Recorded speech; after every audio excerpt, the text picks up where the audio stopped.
Bueno, muy buenas tardes a todos. Les hablamos aquí desde el Instituto Misionero de Biodiversidad. Les habla Emanuel Grassi, director general del IMIBio, nuevamente en uno de los ciclos de talleres, de webinar, en esta modalidad virtual que nos está acompañando y que probablemente nos siga acompañando porque nos permite acercarnos con colegas de diferentes partes de la Argentina y también del mundo para hablar de los temas que nos interesan, que nos lleva, que nos lleva a tener, digamos, diversos intereses y que lo podemos plasmar a través de los webinars. Si hay algún micrófono abierto, por favor, les pido que lo apaguen. En esta oportunidad estamos llevando adelante uno de los primeros ciclos de lo que van a ser los talleres de relevamiento y monitoreo de la biodiversidad, con énfasis claro en la biodiversidad misionera, pero siempre invitando y contando con la presencia de colegas que llevan adelante proyectos similares en otras partes de la Argentina y del mundo. En este webinar, en este primer webinar de reglamento y monitoreo, tenemos como invitada a la doctora Cecilia Blundo, que, bueno, la verdad que un honor tenerte entre los invitados para contarnos sobre la red de parcelas permanentes que lleva adelante en Tucumán. Después, dos miembros del instituto que llevan adelante parte de este proyecto de reglamento y monitoreo, la bióloga Florencia Restelli, a cargo del proyecto de parcela permanente de investigación en las 600 hectáreas, y Felipe, nuestro encargado de sistemas, también con la responsabilidad de gestionar esos datos que se generan, que se llevan adelante y que tan importante es la gestión de los datos, metadatos y los resultados asociados a ellos. En minutos nos acompañará también la presidenta del IMIBio, la magíster arquitecta Viviana Rovira, que se sumará ahora dentro de unos minutos. Así que sin seguir hablando, le voy a dar el paso a Florencia Restelli para que nos cuente un poco más, nos introduzca en lo que es el programa de relevamiento de monitoreo del IMIBio. Así que bueno, Flor, te doy la palabra. Estás con micrófono apagado. Obvio. Gracias por la introducción, Emanuel. Como dijo el doctor Gassis, yo soy Florencia Restelli, soy bióloga y trabajo en el Instituto Misionero de Biodiversidad. Y estoy encargada de la parcela permanente Selva Iriapú, que es nuestra primera parcela permanente acá del instituto y está emplazada en la ciudad de Puerto Iguazú. Ahora les voy a compartir una presentación.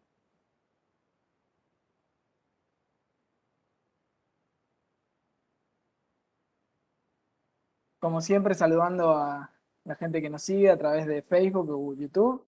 También el webinar se está siguiendo desde nuestras redes.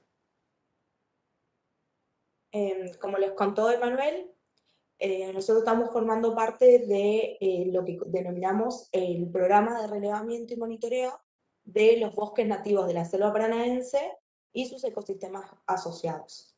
Este programa ha sido aprobado por la presidencia del instituto con el número de resolución 7 en el año 2020. El primer, por, ¿Por qué nace el programa? El programa nace desde muchos lados que nos afectan al cambio climático global en todo el mundo y en especial en nuestra selva.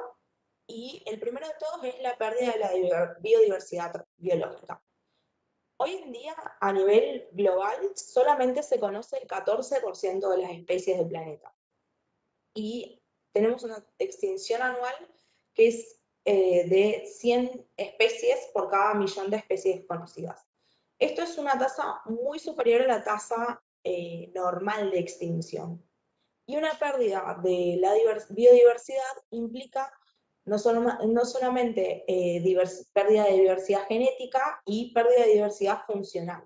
Es decir, que estamos, además de que no estamos conociendo las especies, las estamos perdiendo muy rápido y estamos perdiendo potencialidad y estructura de la integridad y la estructura de la integridad de nuestra biosfera. Misiones, la provincia de Misiones, está catalogada como hotspot de biodiversidad, donde encontramos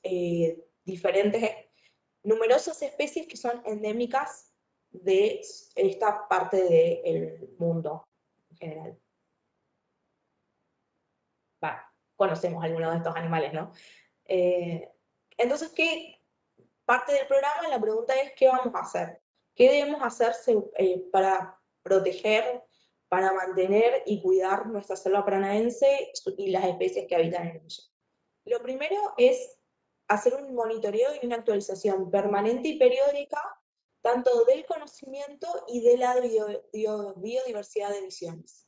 Esto implica no solamente la riqueza y la abundancia de especies, sino su ubicación, o sea, en qué parte de la provincia la tenemos, el estado de conservación de esa especie y su permanencia en el tiempo.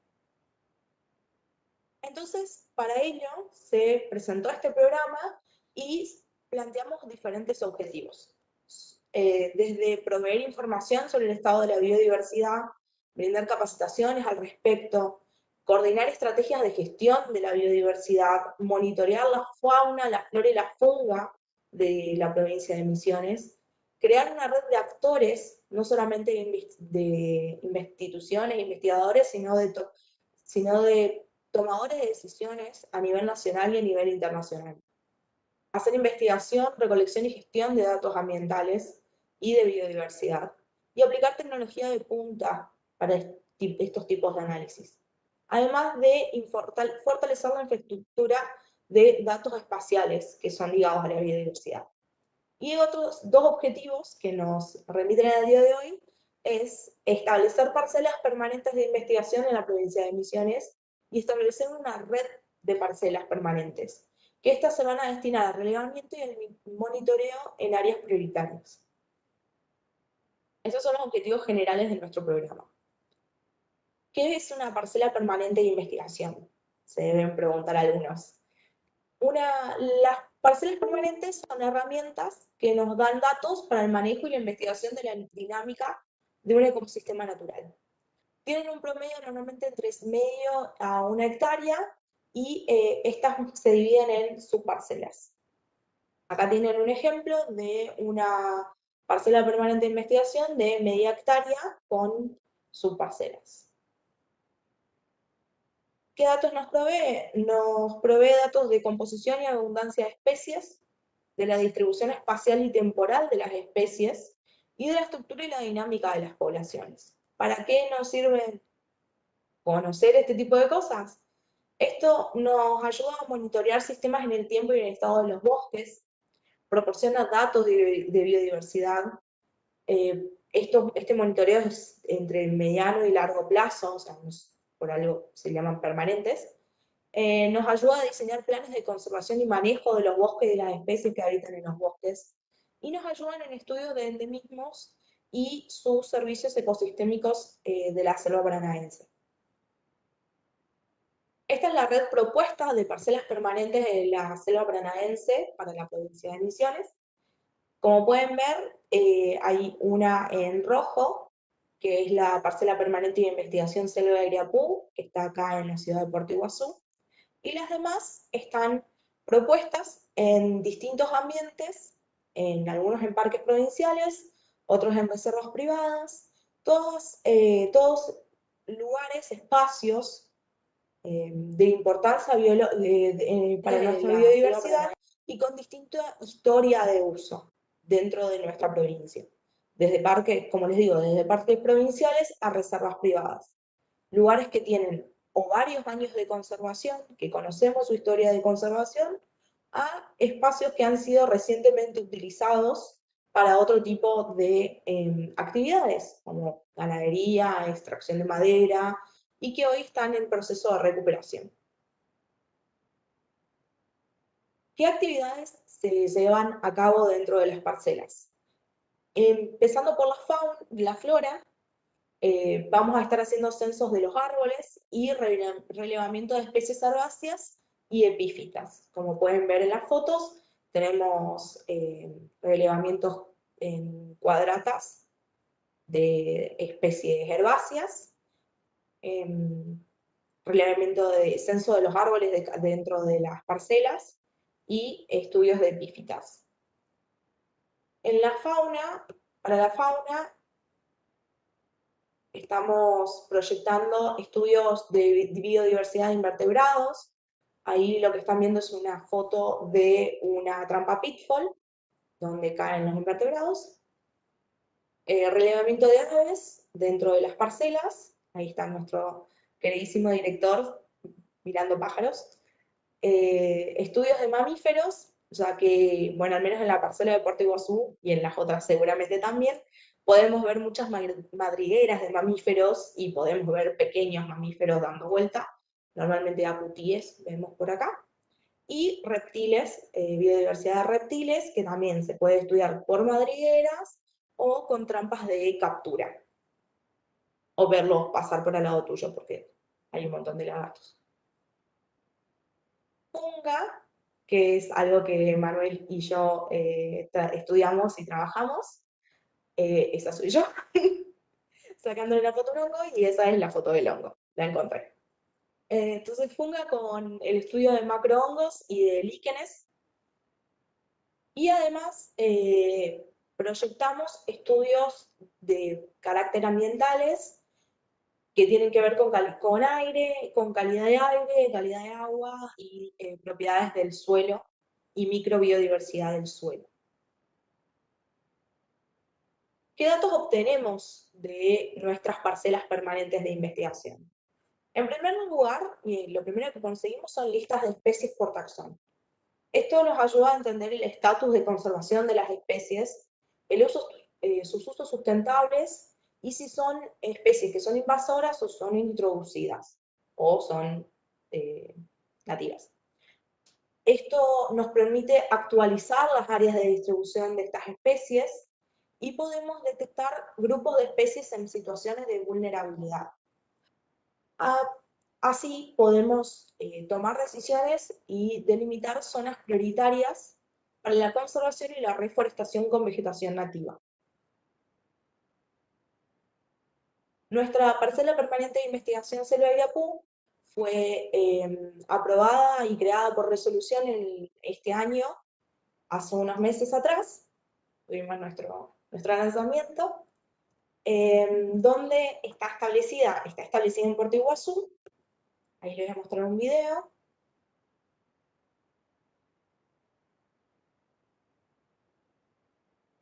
Ese es el Instituto Misionero de Biodiversidad, donde nos encontramos, desde donde les hablo, y la parcela está a muy pocos metros en la Reserva Natural Selva Iriapú, que es una reserva natural urbana de la ciudad de Puerto Iguazú. Acá hay un poco más, un mapita más lindo. Como pueden ver, la Reserva Municipal Selva Iriapú tiene unos 17 hectáreas, más o menos, y nuestra parcela permanente es de 1 hectárea. Lo que hicimos hasta el día de hoy fue establecerla en el territorio, o sea, pusimos la parcela. Aquí pueden ver nuestra estaca fundacional y el perímetro delimitado. Todas las estacas están numeradas, tienen nombre. Esa soy yo poniendo no sé, tapita. Y están delimitadas en subparcelas. Estas subparcelas son de 10 metros por 10 metros, también están establecidas, y esa flecha les está mostrando una de las sogas que delimita una de las parcelas. Para concluir, el instituto quiere impulsar la red de parcelas permanentes de investigación. Ellas van a ser nuestros laboratorios a cielo abierto, que nos permitirán un monitoreo permanente y constante de la biodiversidad de la provincia de Misiones y nos ayudará a describir la biodiversidad de forma detallada y generar herramientas de análisis que nos den una idea de la compleja red de interacciones que existe entre las especies y el medio ambiente.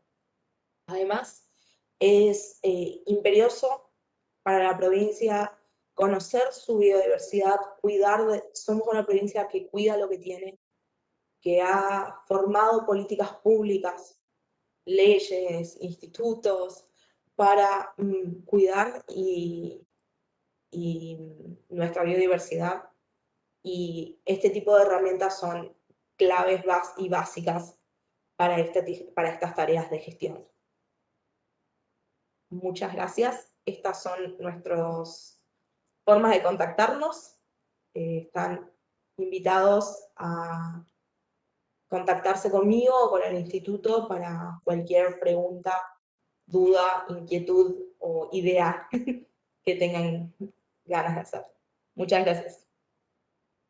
Gracias, Flor.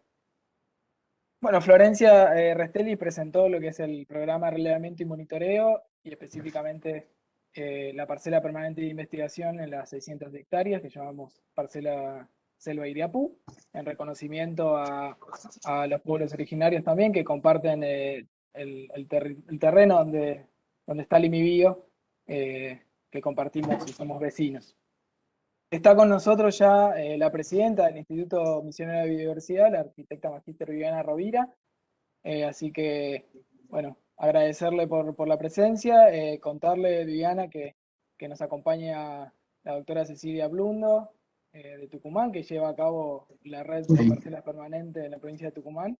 Y bueno, nuestros queridos compañeros Felipe y Florencia, que también están llevando adelante este webinar. Así que, Viviana, sí, te doy la palabra. Sí, bueno, muchas gracias, gracias chicos. Y bueno, darle la bienvenida a Cecilia. Es un honor, Cecilia, tenerte acá desde lejos, pero también tan cerca en Misiones. Y bueno, gracias Flor por hablar de la parcela permanente. Como ustedes saben, las parcelas permanentes son muy importantes para el monitoreo o sea, para el monitoreo de la selva paranaense nuestra en este caso, ¿no? Se consolidó como una herramienta específica para saber realmente cómo están nuestros ecosistemas en la provincia.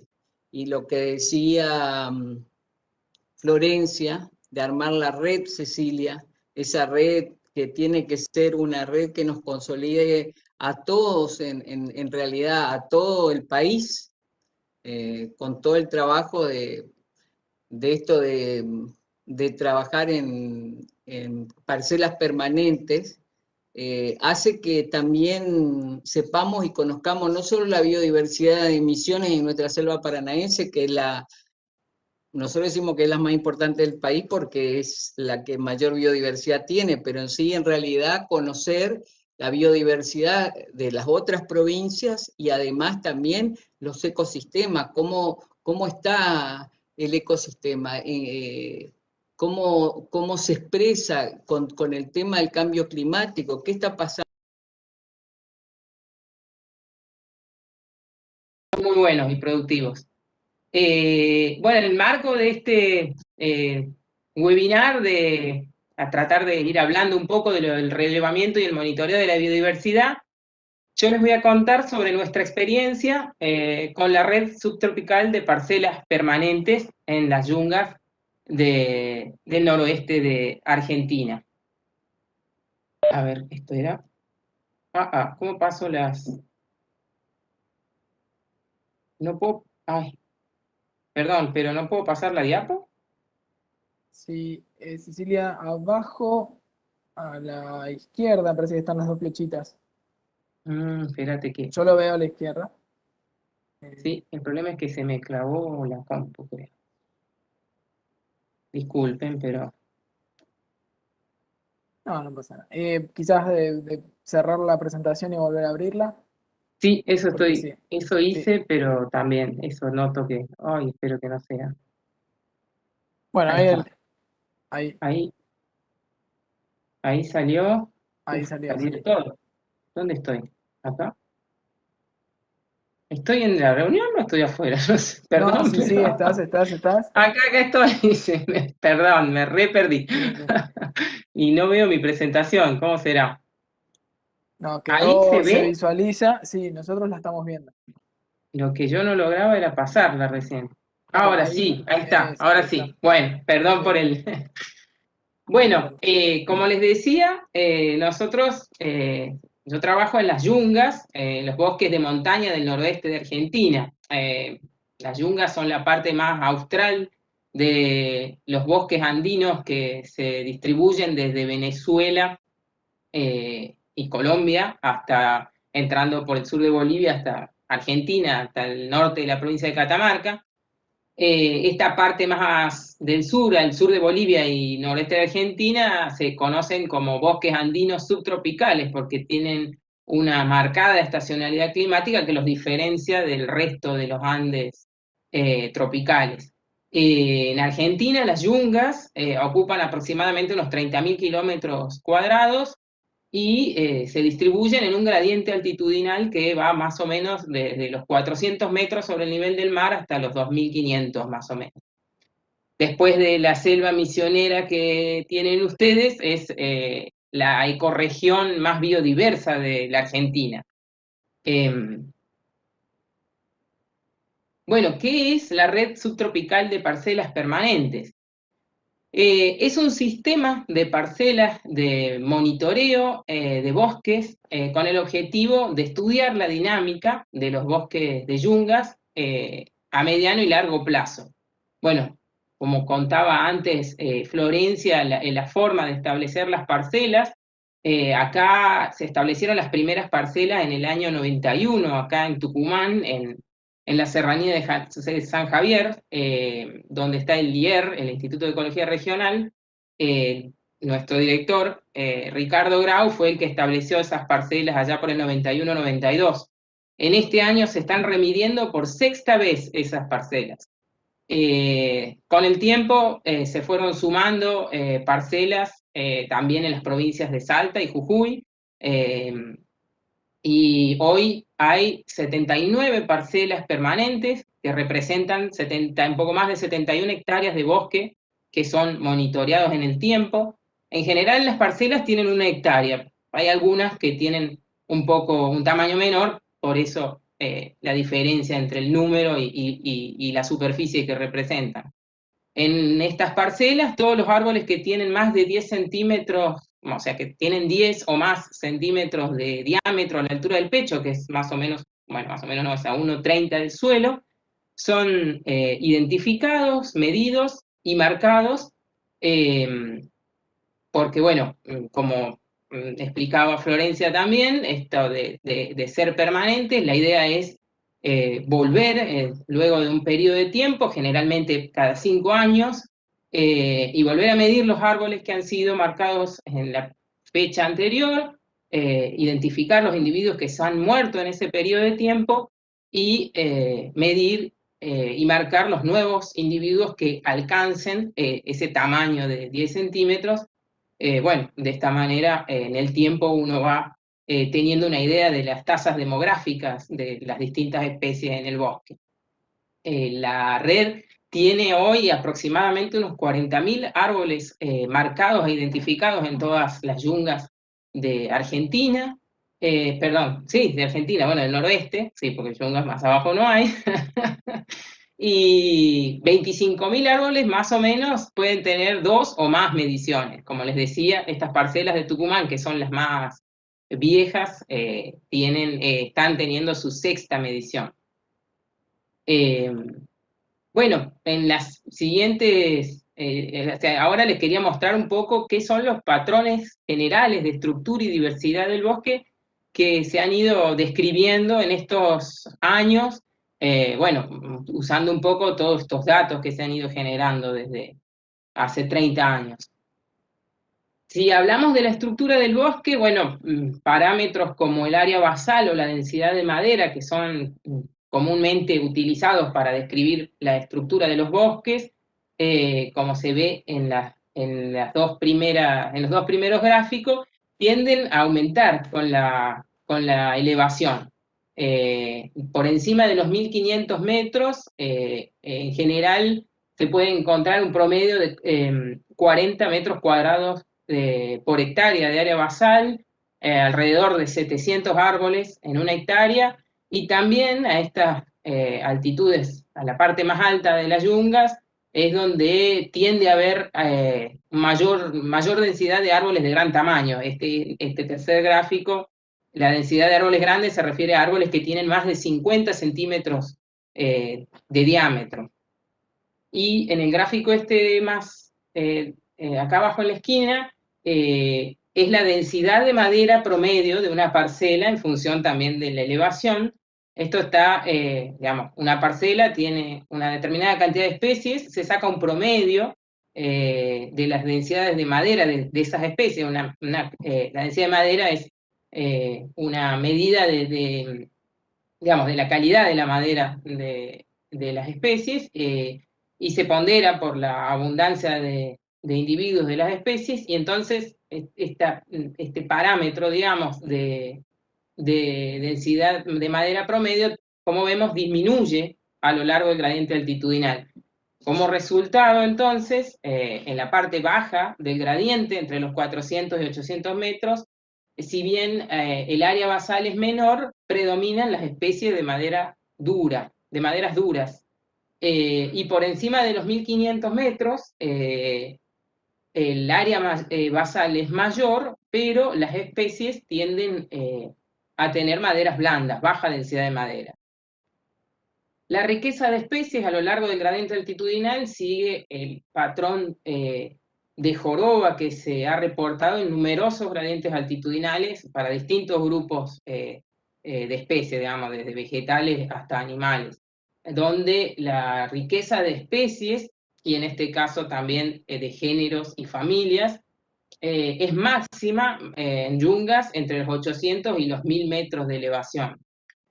Por debajo de los 1200 metros, la familia más rica en especies son las fabáceas, con 19 especies, y por encima de los 1500 metros está la familia Myrtáceas, que es la que mayor número de especies tiene, con 12 especies.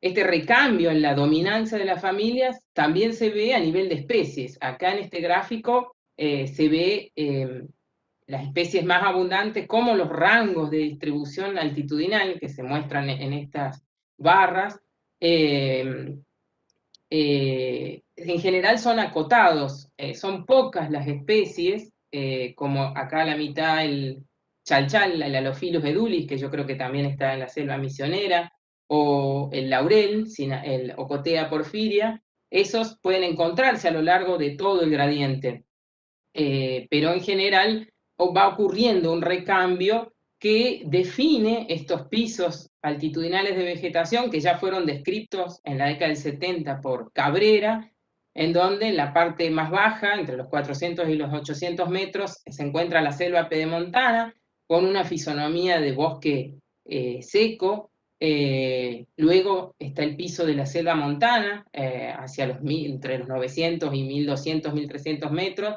que tiene la particularidad de tener, o sea, lo que se conoce a veces como nuboselva, porque tiene durante gran parte del año una neblina constante, entonces es un adicional de humedad que le da su fisonomía propia. Y por encima de la selva montana está el bosque montano, que también, si bien acá disminuye considerablemente la temperatura, bueno, también la cantidad de musgos y epífitas son propios de este piso altitudinal de vegetación. Ese gradiente climático a lo largo del gradiente altitudinal, bueno, define patrones fenológicos, o sea, patrones de la fenología foliar y de la dispersión de las especies. Así, por ejemplo, en la parte baja, en el pedemonte, predominan las especies caducifolias, principalmente dispersadas por el viento, porque justamente las altas temperaturas y la marcada estacionalidad con una temporada, con una época seca bastante más prolongada que en los otros pisos, hace que, bueno, esas características de las especies sean más, bueno, se prevalezcan, digamos. Luego en la selva montana, con este adicional de humedad debido a la neblina, en general las especies tienen hojas siempre verdes y una alta proporción de especies tienen frutos carnosos, por tanto dispersados por animales. Y en el bosque montano, donde la limitante más bien es la temperatura, porque baja considerablemente respecto a los pisos inferiores, bueno, hay una mezcla entre especies deciduas y semideciduas, y bueno, un poco los modos de dispersión no son tan específicos, hay un poco de dispersión por viento, por animales o autocoria también. En este gráfico están ordenadas las especies, bueno, que se sacan de las parcelas, o sea, la información extraída de las parcelas permanentes, en donde la parte acá más baja, los puntos negros, serían las especies del pedemonte, principalmente deciduas y dispersadas por el viento, y a medida que se asciende por el gradiente altitudinal, bueno, esto que les comentaba, el cambio hacia las hojas, o sea, hacia la fenología más de siempre verdes y a veces en las altitudes intermedias el predominio de dispersión por animales. Este trabajo es uno más reciente, donde hemos estado analizando el stock y la dinámica de la biomasa, utilizando mediciones desde más o menos el periodo analizado entre 2000 y 2015, mediciones hechas en ese periodo de tiempo. Bueno, la biomasa aérea, la biomasa forestal se mantiene relativamente constante a lo largo del gradiente altitudinal. Muchos de ustedes quizás saben que la biomasa es una medida, digamos, de la cantidad y la calidad de la vegetación en un sitio. La cantidad porque se utiliza el tamaño de los árboles para estimarla, y la calidad porque se usa la densidad de madera de las especies para poder determinar la cantidad de carbono que almacenan cada individuo arbóreo, digamos. Y como si recuerdan lo que hablamos antes de estructura del bosque, que en la parte del pedemonte, la parte baja del gradiente, había relativamente poca área basal porque los árboles no son tan grandes y no es tanta la densidad de árboles por hectárea, pero las especies tienden a tener madera dura. Entonces, se compensa un poco con la parte alta del gradiente, en donde si bien hay una gran cantidad de madera, porque hay muchos árboles por hectárea y mucha de gran tamaño, pero como son especies de maderas blandas, la cantidad de carbono almacenado termina siendo relativamente constante a lo largo del gradiente. En los gráficos de abajo se muestran las tasas de ganancia y pérdida de biomasa en este periodo de tiempo que analizamos, que les decía recién. Bueno, la ganancia de biomasa es la cantidad de biomasa por hectárea, por año, que se gana por crecimiento y reclutamiento de nuevos individuos. Y la pérdida de biomasa es lo que se pierde debido a la mortalidad de los árboles. Entonces, un poco acá, bueno, en la parte baja del gradiente, donde, como les decía, las temperaturas son mayores y las precipitaciones, si bien son bien estacionales, llueve un poco más a medida que uno asciende por el gradiente. Bueno, es mucho más dinámico esa tasa de cambio entre lo que se gana y lo que se pierde por año. Por último, y un poco con lo que charlábamos antes, quería contarles que, bueno, nosotros desde el IER, que trabajamos con nuestra red de parcelas permanentes, bueno, trabajamos también en colaboración con otros institutos, con otros investigadores, formando redes de colaboración. En el caso, hace como desde el 2012 que trabajamos a lo largo de los bosques andinos con la RBA, que es la Red de Bosques Andinos, con investigadores desde Venezuela, Colombia, Ecuador, Perú y Bolivia. Y en estos casi 10 años de interacción se han generado estudios interesantes a nivel regional, de los Andes, a nivel de los bosques en toda Sudamérica, de bosques andinos, en donde, por ejemplo, hemos analizado el efecto del cambio climático sobre la distribución de especies, con esta que les contaba, esta distribución altitudinal tan particular de los bosques montanos. Se han descrito los patrones de estructura y composición de especies en el gradiente altitudinal y latitudinal, que son como 4.000 kilómetros latitud, digamos, desde Venezuela hasta Argentina. y más recientemente la importancia de los bosques andinos como sumideros de carbono. Y por otro lado, más nuevo, porque hace un poco más de 2 años quizás, también se entró a armar una red con gente que trabaja, investigadores o instituciones, universidades que trabajan con estos sistemas de parcelas permanentes, y la idea es formar la RAP, Red Argentina de Parcelas Permanentes. En este momento, después de haber recabado información, o sea, esto surgió en un simposio de la reunión de ecología hace la anterior, digamos, a esta, hace 4 años, 4 años atrás. Pero bueno, congrega gente que trabaja en bosques, hay en Misiones, en el Chaco húmedo, en el Chaco seco, en los bosques patagónicos, y la idea es eso. Ahora estamos trabajando en un artículo que, digamos, tiene como objetivo dar a conocer y promover este tipo de colaboraciones en el marco, digamos, de entender el funcionamiento de los bosques de Argentina.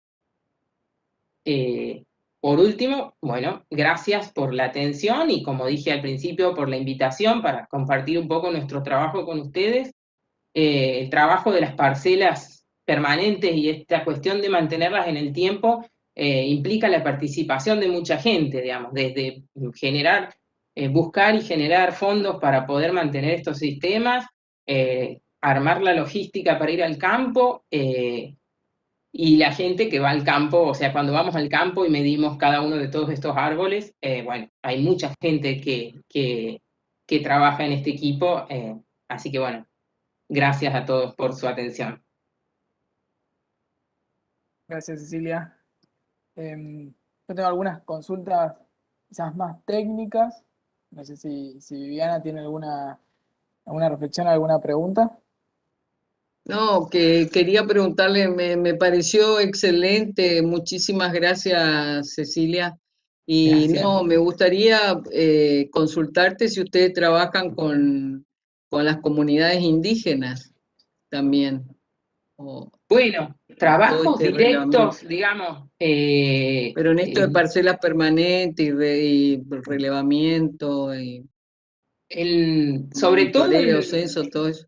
sí, sobre todo en Salta, y sí, bueno, en Salta. En Jujuy también algunas parcelas que están en áreas, o sea, nuestras parcelas están establecidas en áreas protegidas, en propiedades privadas y en tierras comunitarias. En todos los casos, siempre uno trata de gestionar permisos, contar lo que venimos a hacer y proponer esta idea de el mantenimiento de este espacio para poder seguir su dinámica en el tiempo. En el caso en toda la zona de Orán, y allá en el norte, en Salta, Sí, Salta. En la parte del cerro que hay varias comunidades, bueno, lógicamente tratamos con ellos a la hora de pedir autorización para trabajar en estos bosques, y bueno, en el establecimiento de muchas de estas parcelas allá por el 2003, incluso trabajaron con nosotros, digamos, ayudándonos en el Claro, a eso campo. iba yo. Gente, Sí. claro, bueno, que de ahí se establecieron vínculos, digamos, de amistad. El problema, bueno, encima viviendo acá en Tucumán, si bien hay parcelas acá en Orcomolle que vamos también caminando, como contaban ustedes, bueno, estas parcelas en Salta o en el Baritú o en la zona de Acambuco, en Tartagal, bueno, implican toda una logística de viaje, y uno, bueno, si no va a remedirlas o no va por algo, no es que es tan fácil llegar. De todas maneras, mi experiencia personal con esto es que uno vuelve y, bueno, también en el medio se han generado a veces entre informes o cartillas así de divulgación de la información que generamos para entregarle a las comunidades, y bueno, esa relación que tenemos, bueno, hace que cada vez que volvemos, más allá de ir a trabajar en las parcelas, también es tener contacto con esta gente amiga, digamos. Puntualmente, yo nunca estuve vinculada proyectos, digamos, más allá de esto de las parcelas. Pero sí, bueno, hay una ONG acá que también es parte de la que mantiene este sistema de parcelas, la Fundación Proyungas, Sí.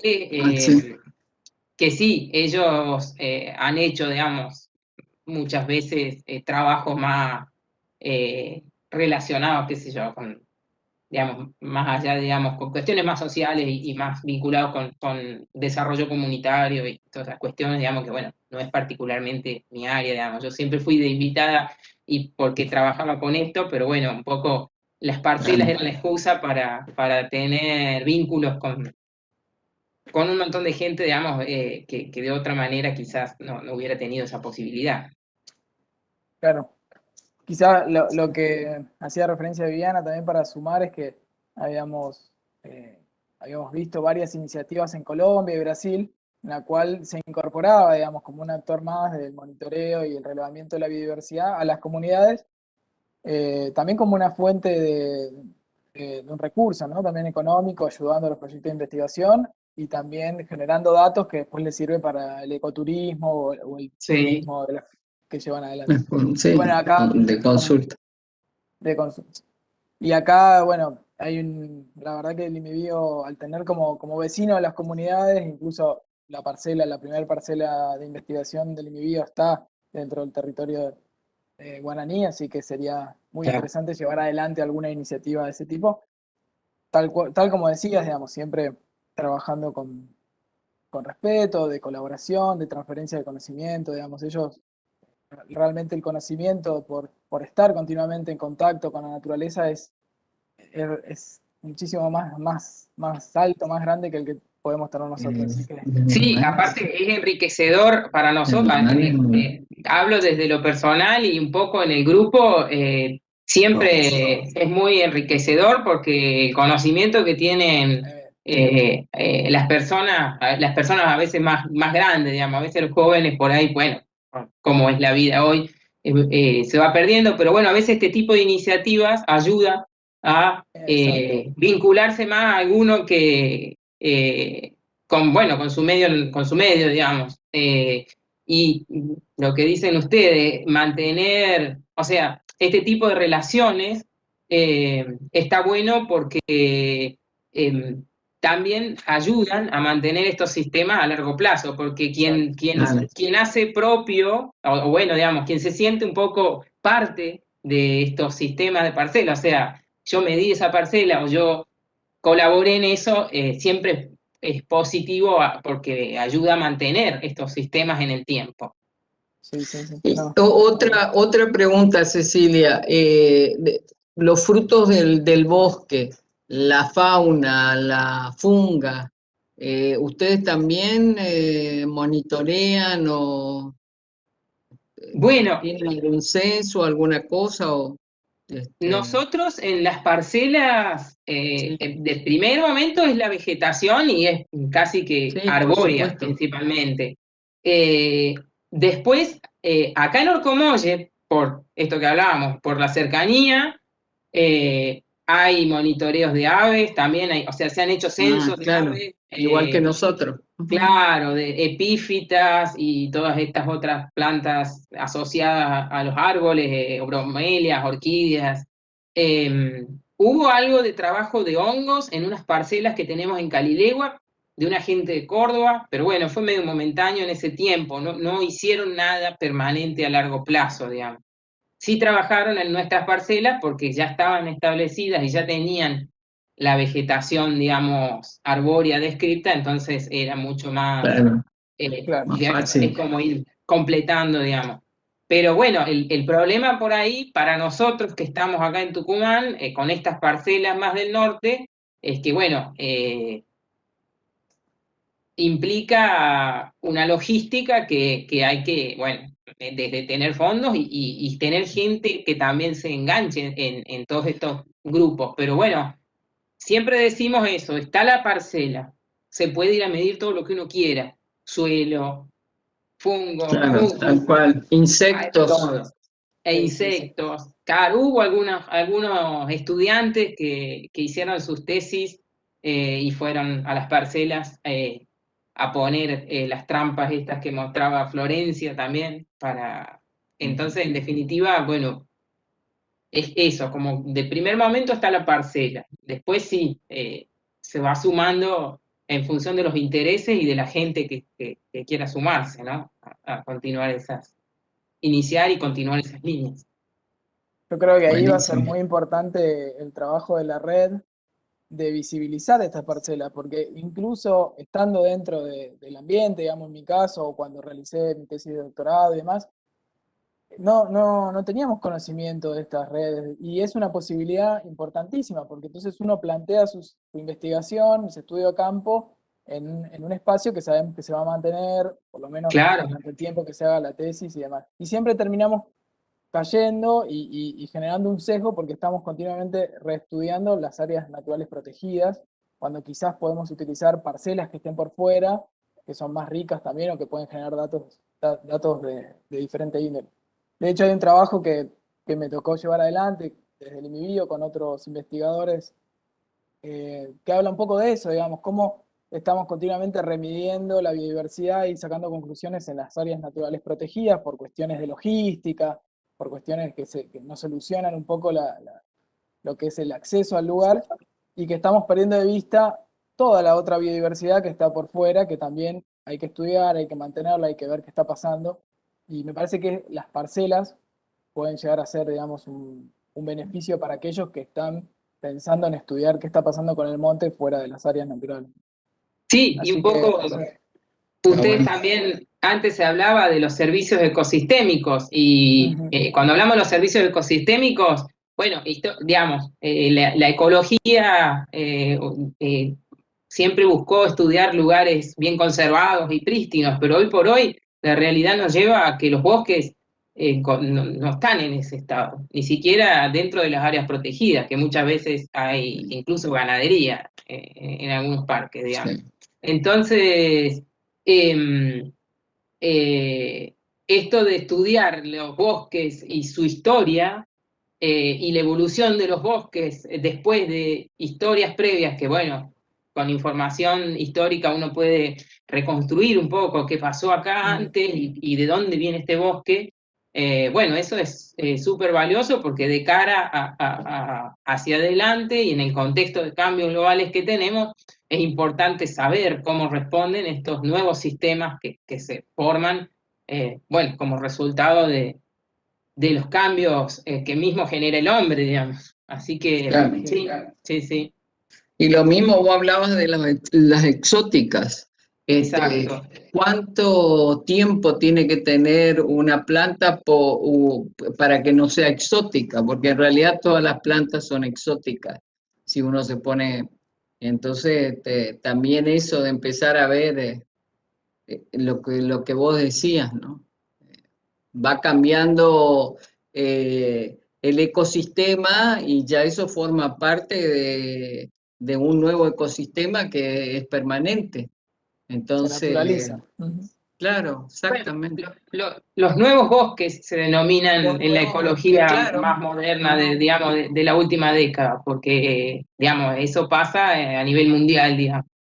El cambio, digamos, el hombre ha ido llevando y trayendo especies de un lado para otro y hoy por hoy, bueno, a lo largo de los Andes, cuando hemos tenido experiencia de trabajo con gente, como les decía, en los Andes tropicales, en general en el trópico no ocurre tanto este fenómeno de la invasión de especies, por ejemplo, como nos pasa con el ligustro a nosotros acá en las yungas.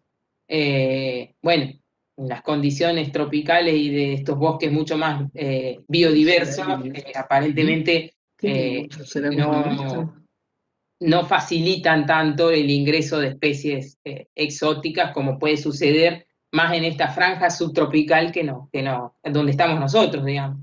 Ah, Digamos,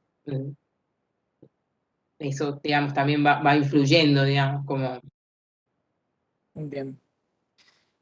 así Cecilia, que después para darle ya paso a Felipe, pero quería consultarte algo y tiene que ver más con cuestiones técnicas. Si no puedes contar para que además la gente que nos está viendo, que quizás no visualiza, digamos, lo que es el trabajo detrás de una parcela, y nos podés contar lo que es una salida de campo un día para ir a trabajar a una parcela permanente, cómo uno se prepara, la cantidad de gente que va a campo, y bueno, específicamente en tu caso, el trabajo que llevan adelante con especies arbóreas.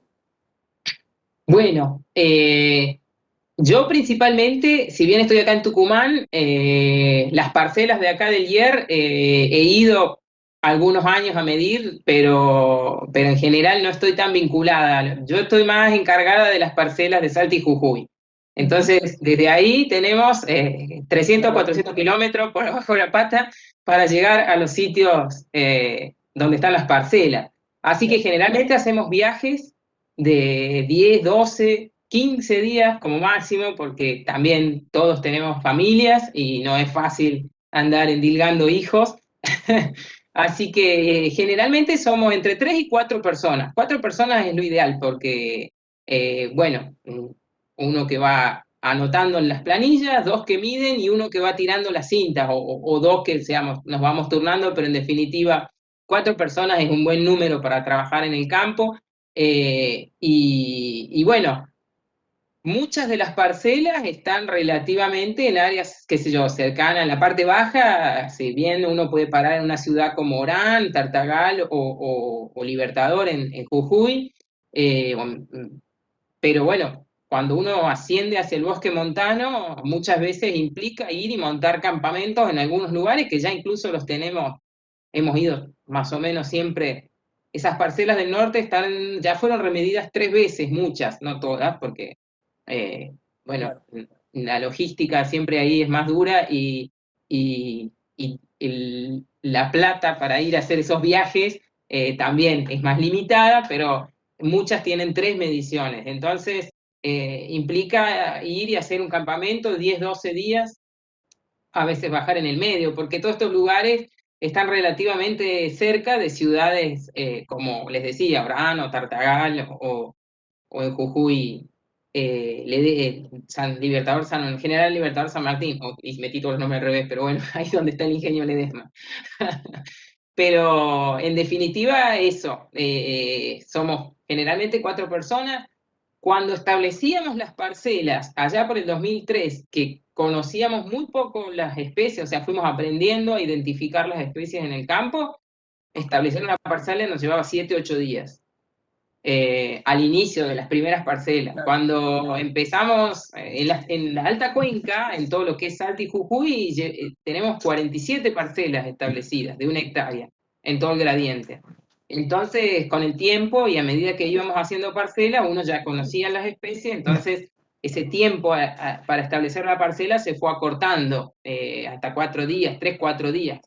Y hoy por hoy, cuando vamos a remedirlas, a veces con 2, 3 días se logra remedir la parcela completa. Entonces, también, y también ya tenemos una dinámica más o menos, justo nos pasa que hay uno de los técnicos que vive en Orán y que casi siempre, si bien en el periodo en que no estamos trabajando en las parcelas, se dedica a otras cosas, al momento de que, che, Claudio, vamos a ir a remedir, sí, sí, porque está muy entusiasmado, él es oranense, y digamos, le gusta mucho el trabajo, así que Claro, ahí enganchamos.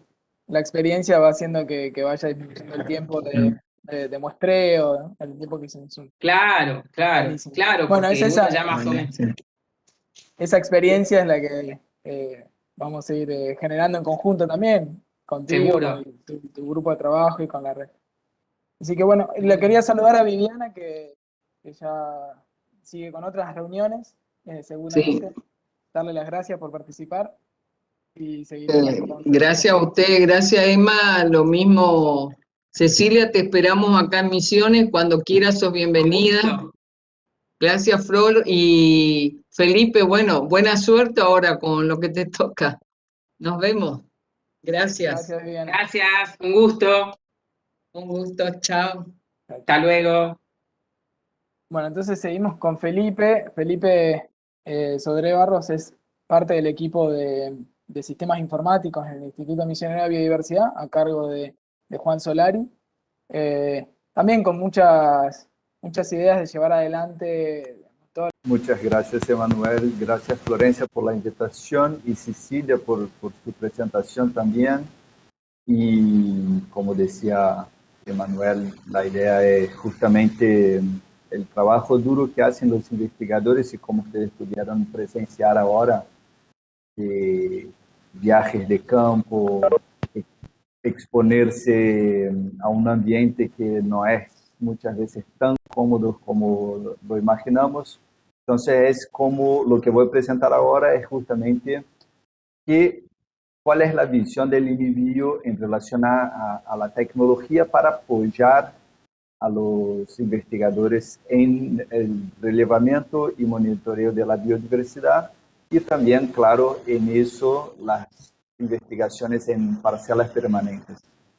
Así que les voy a compartir la pantalla.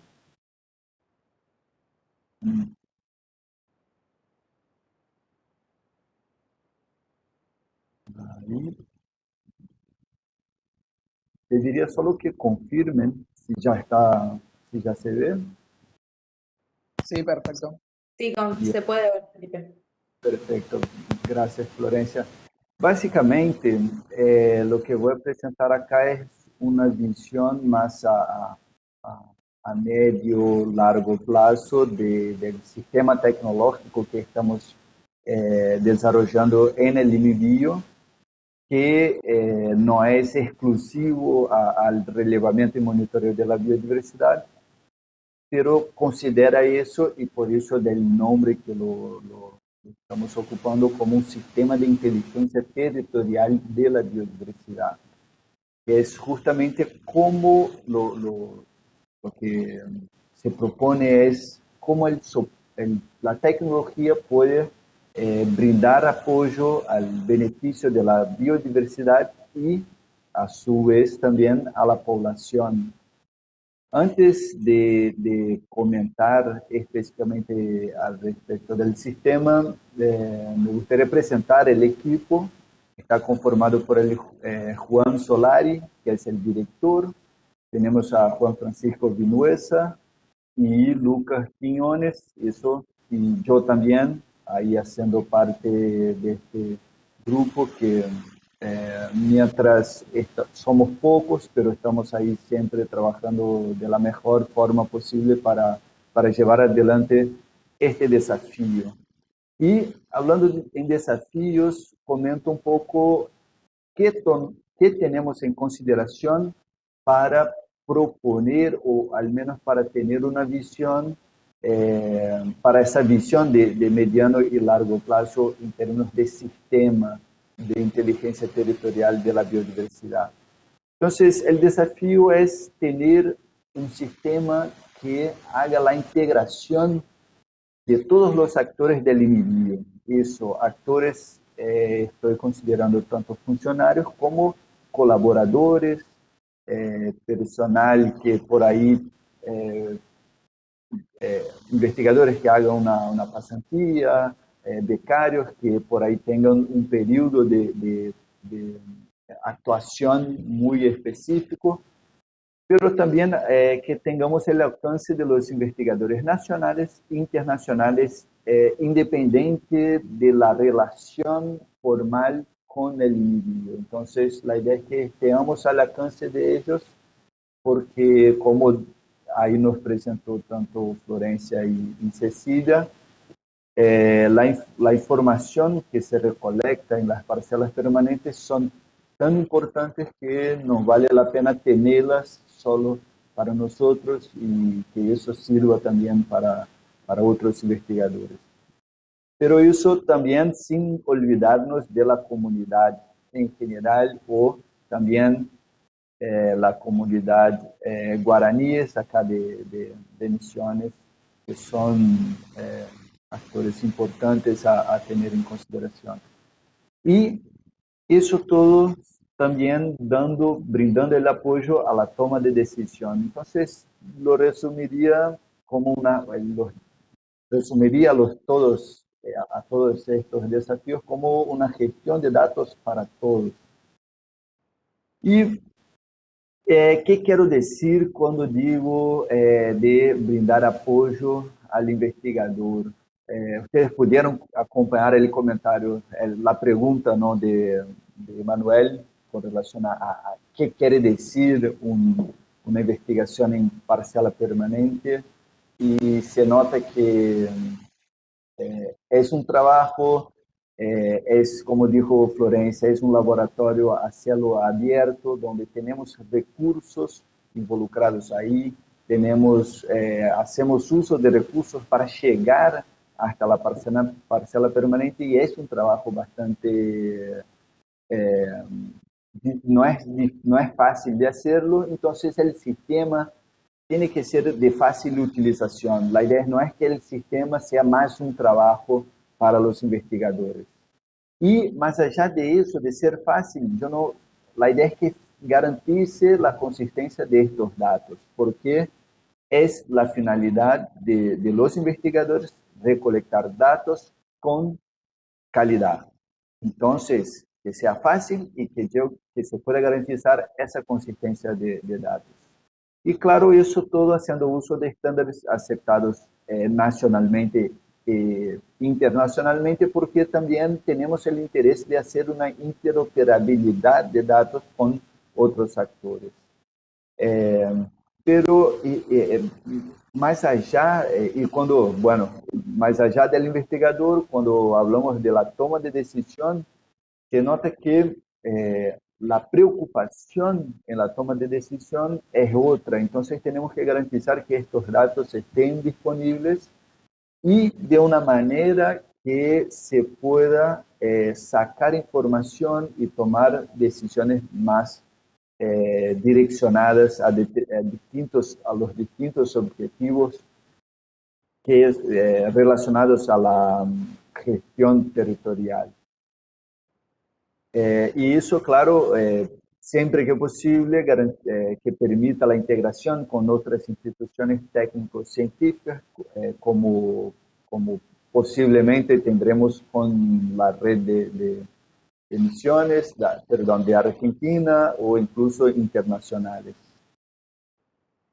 Y entonces, considerando todos estos elementos, les voy a presentar los tres principales componentes del sistema, que no son los únicos del sistema del INVIO, pero sí son los tres principales que yo veo que tienen que ver con el relevamiento y monitoreo de la biodiversidad, que serían el sistema de gestión de datos de biodiversidad, y ahí involucra parcelas permanentes de investigación, ciencias ciudadanas, como los proyectos que el INVIO ya viene desarrollando hace algunos años, bien como el sistema de gestión de datos ambientales, y ahí entra datos y análisis de teledetección, la incorporación de drones y también sensores ambientales remotos, bien como el sistema de consolidación de datos, que sería más direccionada a la toma de decisión, con elaboración de resúmenes, informes y análisis de estadísticos que permitan salir del dato y llegar al conocimiento al respecto de la biodiversidad y de la ecología local. Y comento de estos tres componentes, pero ya aprovecho para comentar los que lo tengo plasmado en esta imagen, que es más que nada un flujo de datos, flujo de la información, para principalmente mostrarles que no son sistemas que están separados, que no se comunican. La idea es que sí se comuniquen, que estén siempre vinculados. Y básicamente comento el sistema de gestión de datos de biodiversidad, sería este superior. Lo voy a comentar específicamente, pero lo voy a aislar para que sea más fácil la lectura. Entonces tenemos acá en la parte superior el sistema de gestión de datos de biodiversidad, el sistema de gestión de datos ambientales y el sistema de documentos de elaboración de informes, análisis para tomas de decisión. Considerando eso, vamos al sistema de gestión de datos de biodiversidad, donde tendremos proyectos de relevamiento y monitoreo que consideran parcelas permanentes de investigación, pero otros proyectos también de investigación podrán entrar con muestras de datos donde habrá un chequeo técnico con relación al método del muestreo, la estructura del dato, si hay relación o no con el biobank, que es un banco de tejidos que tiene el MIBIO, y en base a la entrada de datos tendremos la consolidación de la base de datos de biodiversidad, y una vez que haya una muestra física, como por ejemplo a veces suele haber, tenemos por ejemplo la recolección del fruto, flor del árbol o incluso el hongo en específico para el cepario, para el herbario. Entonces, lo tendremos también vinculado con los datos para poder identificar dónde están almacenados en el cepario o ¿cómo puedo decir? En el herbario. Eso tendremos una consolidación en esta base de datos taxonómicos, datos ecológicos, y lo interesante es siempre que posible que tengamos la posibilidad de interactuar con otros repositorios de datos como el GIBI, que es un repositorio global de biodiversidad, el Sistema Nacional de Datos Biológicos de Argentina, que también es un actor bastante importante, y otros proyectos como, por ejemplo, de la Unión Internacional para la Conservación de la Naturaleza, que estructura análisis para identificación del estatus de conservación de las especies. Entonces, podemos consultar de las especies que estamos identificando en parcelas permanentes, por ejemplo, si son especies que están consideradas como amenazadas o en riesgo de extinción, o incluso podríamos hacer la evaluación nosotros y reportar a ellos para notificar esa información que estamos, trabajo que lo estamos haciendo nosotros acá, como dijo Emanuel, para también notabilizar, divulgar el trabajo que se hace en campo y también en laboratorio. Bien, y esa base de datos de biodiversidad es importante que esté relacionado a la base de datos ambientales. Llamo de base de datos ambientales los datos que podremos tomarlos desde imágenes de satélites o cualquier sensor remoto, como imágenes de satélites o drones, pero también de sensores de humedad, temperatura, precipitación, y eso conectados con una infraestructura como por ejemplo la Internet de las Cosas, que garantiza que podamos dejar el sensor en la parcela y la toma de la información siga siempre almacenando y así evitando a lo máximo la pérdida de la información y de estos datos que se está recolectando automáticamente. En resumen, como dijo Florencia, tecnología de punta, tenemos que estar considerando siempre la mejor tecnología, aunque solo la podremos incorporar con el tiempo. Pero es importante que estemos listos para incorporar eso, digo, no solo de esta tecnología, pero otras que por ahí no estoy mencionando. Y solo para un ejemplo, para brindarles un ejemplo de esta mirada a partir de los sensores orbitales o de drones, acá esta es más o menos lo que podemos tener de una mirada desde arriba. Acá tenemos un promedio de temperatura de la provincia de Misiones. Está bien que la podemos analizar, podemos incorporar junto a los datos de las parcelas, y la idea es que eso sea también traducido a una serie temporal. ¿Está bien? Entonces, es no solo considerar la cuestión espacial de cómo se distribuye la temperatura, la presión, la precipitación espacialmente, emisiones, pero también cómo es la variación en el tiempo y quizás relacionar eso con lo que se está midiendo en las parcelas permanentes o otros proyectos de investigación. Y por último, pero no menos importante, la consolidación de los datos. Cecilia nos brindó, e incluso aprovecho la oportunidad para felicitarla y a todo el equipo involucrado por la publicación del artículo que ella nos estuvo presentando con los gráficos. Y lo interesante es justamente, aprovecho este ejemplo para mostrar cómo que la visión del investigador está en la consolidación de los datos, pero a veces cuando necesitamos tomar una decisión, como por ejemplo, ¿cómo voy a priorizar la conservación ambiental? Entonces tenemos que hacer todo un trabajo, como el que hizo Cecilia, de procesar estos datos y hacer análisis exploratorio y quizás cuando necesario, claro, y posible, hacer análisis predictivos.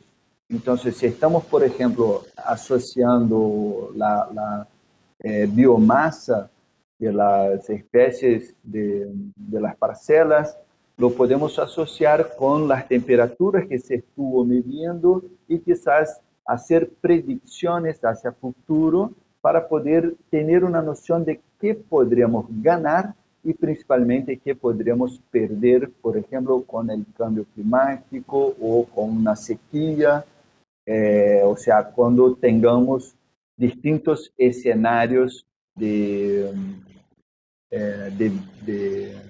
ambientales.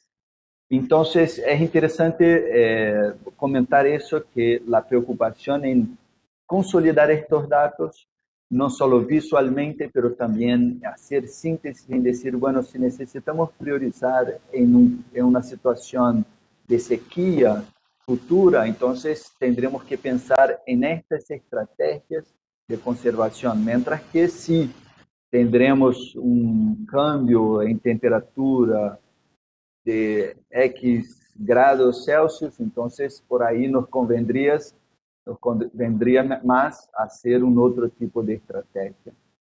Entonces, es un poco cómo articular estos conocimientos y como ustedes pudieron percibir, el sistema no es y no debería ser el único ambiente para consolidar estos conocimientos. Ustedes pudieron percibir de esta charla que tuvo Viviana, Florencia, Emanuel, y a partir de la presentación de Cecilia, como que se gana conocimiento en estos diálogos.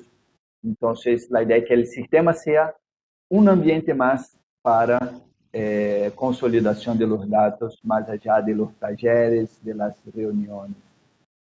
Entonces, de esta forma, es un poco cómo pensamos en lograr la integración de los actores del IMIBio, alcanzar a los investigadores nacionales e internacionales, alcanzar a la comunidad y apoyar a la toma de decisión. Algo ya empezamos a desarrollar, va a ser interesante después, Cecilia, si te interesa, charlamos un poco más para entender cuáles desafíos, qué dificultades ustedes tuvieron en términos de consolidación de los datos, en términos de registrar los datos, y va a ser interesante justo para tener un sistema que sea útil, fácil y que garantice la calidad de los datos. Les dejo a ustedes que nos acompañan, ahí están con este QR code, tenemos los links a nuestras redes del IMIBio y a partir de ahí pueden contactarme, basta, y también, claro, si tienen alguna pregunta y la quieren hacer y están en Facebook o en YouTube, não é problema. Lucas nos está acompañando junto con Francisco y va a hacer llegar las preguntas. Nuevamente, para rescatar lo último que hacías referencia, me parece importante lo de trabajar en red y ya con la actualización que nos hizo Cecilia, con la red que se está queriendo armar en Argentina, me parece, no sé si ya tenían en cuenta la parte de sistemas, Cecilia, pero para nosotros sería muy importante recabar información para estandarizar los datos también que se desean volcar en el sistema. Quizás nosotros tenemos una visión de datos no sé, que esperamos que aporte el relevamiento, pero ustedes con la experiencia que tienen nos pueden brindar también determinados campos que son buenos, que estén ahí pendientes para llenar. Yo les diría que está buenísimo que en esto, que bueno, más allá, digamos, de la parcela que hasta ahora es una y que todo este trabajo, o sea, que estén pensando en todo esta forma de manejar los datos desde ya, digamos, cuando todavía, bueno, los datos se están empezando a tomar, bueno, tendrán datos de hongos, datos de otras cosas también que van a integrar todo este sistema, de toda esta base de datos, pero en definitiva tienen una buena estructura, me parece a mí, digamos, no soy experta en esto para nada, pero nosotros, allá por el 91 o el 2003, cuando empecé a trabajar yo, todavía uno se manejaba con los Excel. Y hoy por hoy nos costó muchísimo en estos últimos años tratar de migrar a sistemas en donde los datos se mantengan actualizados y también a la hora de que, bueno, en estos tiempos los vínculos con otras instituciones, con otras personas, digamos, investigadores o lo que sea, que uno quiere hacer un trabajo en conjunto con alguien, implica poder decir, bueno, a ver, vamos a trabajar con este set de datos. Claro. Y poder sacar ese set de datos y que sea... que esté curado, digamos, en términos de que no haya errores que se vengan acá. Es todo un tema si uno no tiene una buena base de datos como la que mostraba, o bueno, lo que plantea Felipe, que ustedes están, que es su idea, digamos, hacer con todos los datos que se generen desde el IMIBio. Así que me parece que eso es, para arrancar, genial.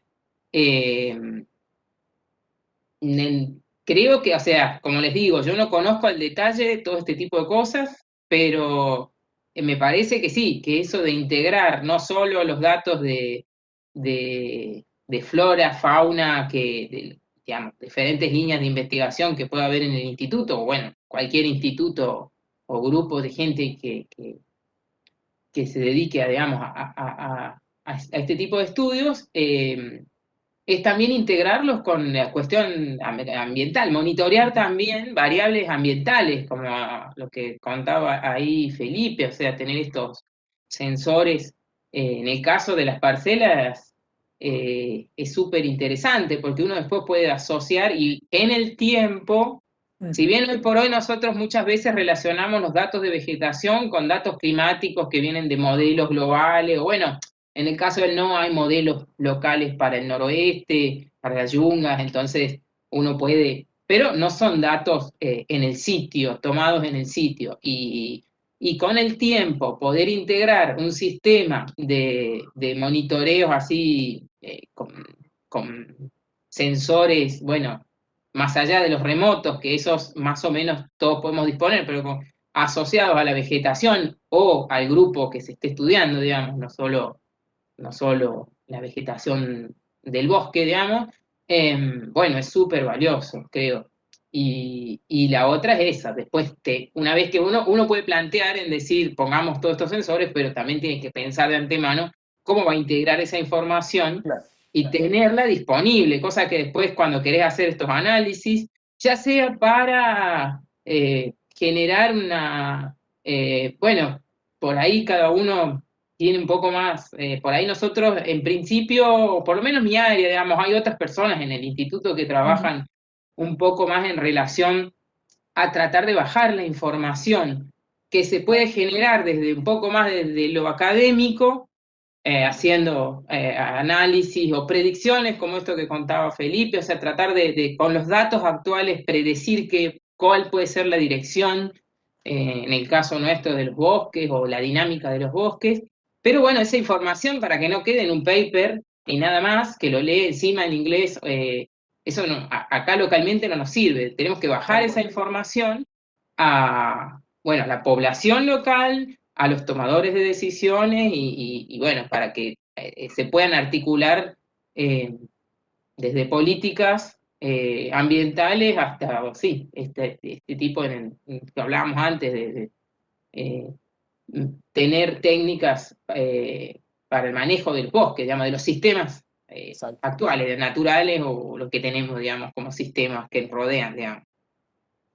Y un poco de eso se trata la filosofía del instituto, tiene que ver con esa transferencia de conocimiento Transferencia, científico. tal cual. Y lo que presentaba Felipe es lo que podemos llamar tecnología para el estudio de la biodiversidad o sistemas para el estudio de la biodiversidad, que es para construir en conjunto, porque el día de mañana se puede desarrollar un sistema que sea transferible para ustedes, para un instituto en Patagonia, donde sea, digamos. Por eso lo importante es construirlo en conjunto, basado en la experiencia de las otras redes y demás, para poder tener datos y consensuar los datos y estandarizar los datos. De alguna manera nosotros fuimos avanzando también tomando como referencia GBIF o el Sistema Nacional de Datos Biológicos, que utilizan el sistema estándar de Darwin Core. Entonces, bueno, uno ahí ya sabe que va a estar hablando el mismo idioma de datos Claro. con todo el mundo, pero podemos trabajar en un sistema con datos que nos interesan a nosotros localmente. Entonces, de ahí un poco el desafío, me parece, Felipe, es seguir sumando datos o sumando campos para llenar en el futuro. Y otra, o una consulta que tengo más para Felipe, que en realidad ya lo hemos charlado varias veces, es la posibilidad de generar aplicativos que permitan el llenado a campo sin necesidad de conexión a 4G o internet, que eso está muy vigente, pero me gustaría que lo cuentes un poco vos también. Claro, está bien. Antes de contestar, solo un comentario a Cecilia que es como decir, ustedes, aunque por ahí no sepan la tecnología que está por detrás, ustedes tienen la experiencia y ahí tienen mucha cosa para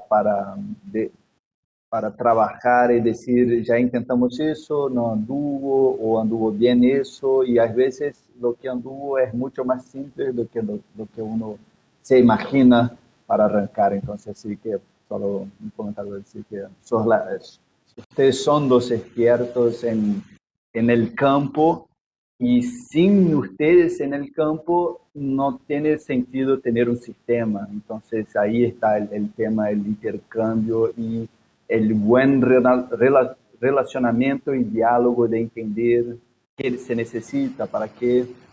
Y claro, de lo que pregunta Emanuel respecto de los aplicativos, sí, se puede desarrollar a partir de tanto cualquier sistema operativo de teléfono.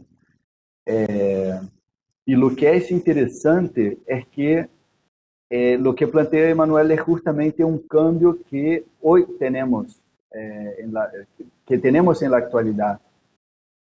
Acá tenemos sensores, tenemos los sensores de audio, los grabadores, tenemos cámaras, entonces, más allá, tanto para los científicos, ¿no? Incluso Florencia apresentou uma foto de ella misma sacando uma foto de um hongo con su teléfono. Entonces es como que ya es la herramienta del campo. Entonces la idea es justamente, y cuando vayamos a desarrollar la aplicación para teléfonos móviles, la idea es que ya consideremos la posibilidad de grabar audio, fotos, videos, porque incluso videos viene toda una tecnología, la cual no soy experto para decir, pero estoy seguro, lo que se trabaja actualmente con reconocimiento facial, lo podremos en, no sé, 5 años, quizás menos, hacerlo para identificar especies de pájaros en un video grabado en un teléfono. Entonces son cosas como digo, estar listo, ya estar atento a la tecnología que se está implementando y desarrollando actualmente para cuando eso esté accesible, ya lo podemos ocupar. Entonces, la idea es justamente, y un punto, un comentario, ¿no?, que creo que vale la pena comentar y tiene que ver con este diálogo con la comunidad local y cosas, y que tiene total fundamento en la conservación de la naturaleza, es que ya son instrumentos para la educación ambiental. Por ahí, Emanuel, si quieres comentar un poco del proyecto de BioBlitz que se desarrolló la semana del 12 al 22 de mayo acá en algunas escuelas de Misiones, donde docentes estuvieron con sus alumnos sacando fotos de la biodiversidad y con eso, en base a una aplicación, había gente con conocimiento en biodiversidad para reconocer las especies y cosas. Entonces, es una forma de generar vínculos y bueno, mantener esta idea y la importancia de la conservación. Sí, la aplicación se llama eNaturalist y está unida a la plataforma de GBIF. Entonces, toda la información que se recaba ahí también impacta dentro de los trabajos que hace GBIF con Ciencia Ciudadana y se mantiene en eso, en Sí, esos soportes. es un buen ejemplo del monitoreo, quizás en este caso fuera de una parcela de investigación, pero de un monitoreo casi constante que se puede lograr a partir de la ciencia ciudadana, de tener gente continuamente. Y eso está generando datos. Hay algunos países que están ya concluyendo en base a varios años de ciencia ciudadana, de generar este tipo de eventos, BioBlitz, que son como eventos relámpagos de monitoreo de la biodiversidad, y ya se van sacando conclusiones, porque son datos y datos que genera la gente y que se curan, digamos, si uno necesita llegar a nivel de especie, son curados por taxónomos o por amateurs naturalistas que van curando esa base. Y les digo que, bueno, la base o la aplicación lo que hace también es, cuando uno sube una fotografía, darte un nombre tentativo a esa especie. Y yo la vengo utilizando desde ya hace unos 5 o 6 años y la misma inteligencia social que va generando la está mejorando muchísimo. Hoy en día, por ejemplo, con hongos, yo me sorprendo mucho a nivel de género y en muchos casos a nivel de especie, perfecto. O sea, y cada vez se va curando más, ¿no? Porque se van generando más IDs, más identificaciones con foto y nombre que van curando la base. Obviamente que esto, y ha sido discusión en varios simposios, no, no es que deja de lado el trabajo de un taxónomo, al contrario, los taxónomos tenemos que seguir trabajando a campo porque hay gran cantidad de la biodiversidad que aún no conocemos, pero digo que en lo que respecta a ciencia ciudadana y al monitoreo es una herramienta muy útil que está bueno que la utilicemos. Así que, bueno, no sé si tienen alguna consulta, alguna reflexión final. Yo creo que quedó plasmada la necesidad de trabajo en grupo, la necesidad de reforzar y de seguir trabajando en esa red argentina y nosotros en la red de acá de la selva paranaense. Y bueno, seguramente quedarán ya cuestiones técnicas para charlar, Cecilia. A mí me interesaría después hablar específicamente, saber un poco más. Y bueno, y quedo a disposición también del IER para seguir avanzando en convenios y demás. Y bueno, agradecerle nuevamente a Felipe y a Flor por la organización de este webinar. Bueno, yo también agradecerles la invitación, bueno, que consideren también nuestro trabajo, estamos también a disposición para brindar un poco la experiencia que por ahí empezamos unos años antes y eso es lo único que nos pone un poquito más con un plus, pero eso es lo bueno para que entre todos nos vayamos como bueno, recién decía Felipe, cosas que se probaron y si eso sirve o no, eso no sirve, mirá, no te metas por ahí porque no, bueno, vas a perder tiempo. Tal cual. O cosas que a veces uno cree que no pueden ser valiosas y no, sí, son súper. Entonces está bueno que mantengamos esta red de comunicación entre, bueno, un poco cada uno lo que va haciendo en sus respectivos lugares de trabajo y, bueno, en sus sistemas, que en definitiva, bueno, a nivel nuestro nacional está bueno porque vamos aportando un poco estamos formando parte de esto, de conocer nuestros sistemas naturales, nuestros bosques, digamos. Así que gracias. Muy Gracias a lindo vos. fue compartir toda esta tarde. Yo le quiero agradecer a la doctora Blundo, la verdad que el año pasado ella, este proyecto de parcelas permanentes no hubiera nacido si no, ella no me hubiese contestado 2 mails que le mandé hace un año atrás, porque había leído uno de sus trabajos y la verdad que fue una inspiración y se lo quiero agradecer en frente de todo el mundo. Y decirle que estamos abiertos a la colaboración siempre, como bien le dijo Viviana, vos, todo tu equipo está invitado a Iguazú a venir a conocer las parcelas, las cataratas. Están todos invitados y nos encantaría seguir en contacto y seguir armar proyectos juntos. Seguro. Bien. Cecilia, una vez más te felicito. Felicito también a Florencia, trabajo que recién se inicia y que cuenta conmigo. Vamos a desarrollar este sistema. Ya tenemos ahí algo armado, pero vamos a seguir y mejorarlo. Y me quedo también a disposición, Cecilia, por ahí, para esas cuestiones de lo que probaron. Y saludos a todos que nos acompañaron y nos vemos. Gracias, sí, Gracias. saludos Muchas a gracias. todos. Gracias a todos.